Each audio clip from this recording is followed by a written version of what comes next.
A question I have for myself and yourselves. Wouldn't we like to be friends of Allah subhanahu wa ta'ala? Imagine if Allah says, that man is my friend. Allahu Akbar. Imagine. Wouldn't you like to be a friend of Allah subhanahu wa ta'ala? Well, the answer is yes, indeed. We all want to be friends of Allah. So how to become a friend of Allah subhanahu wa ta'ala is mentioned in the Quran, Surah Yunus. Allah subhanahu wa ta'ala says verses, and I'm sure a lot of us would know these verses by heart. Allah says, behold, indeed the friends of Allah subhanahu wa ta'ala, no need for them to fear nor grieve, not at all. And Allah subhanahu wa ta'ala says, this is verse number 62 of Surah Yunus and the two verses after that, they are the ones who believe and they have taqwa. That's all you need, two qualities.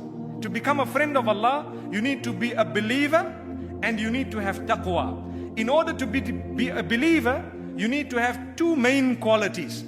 You need to worship Allah alone without associating partners with Him, and you need to follow the traditions of Muhammad sallallahu alaihi wasallam. If we have these two qualities, we are believers. On top of that, we need to have taqwa. Taqwa meaning be conscious of Allah. Create a barrier between you and the fire of Allah by engaging in commands and abstaining from prohibitions. That is called taqwa, piety. If you are a pious believer, you are a friend of Allah subhanahu wa ta'ala. So Allah says, such people, for them, there is good news, glad tidings in this world as well as the next.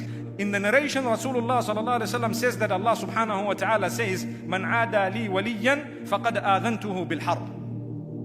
Whoever has harmed a friend of mine, I have announced war against him. This is what Allah says. And this is why we say, never ever harm people. You may never know who is the friend of Allah subhanahu wa ta'ala. May Allah subhanahu wa ta'ala befriend us, and may He make us from those who are truly His friends.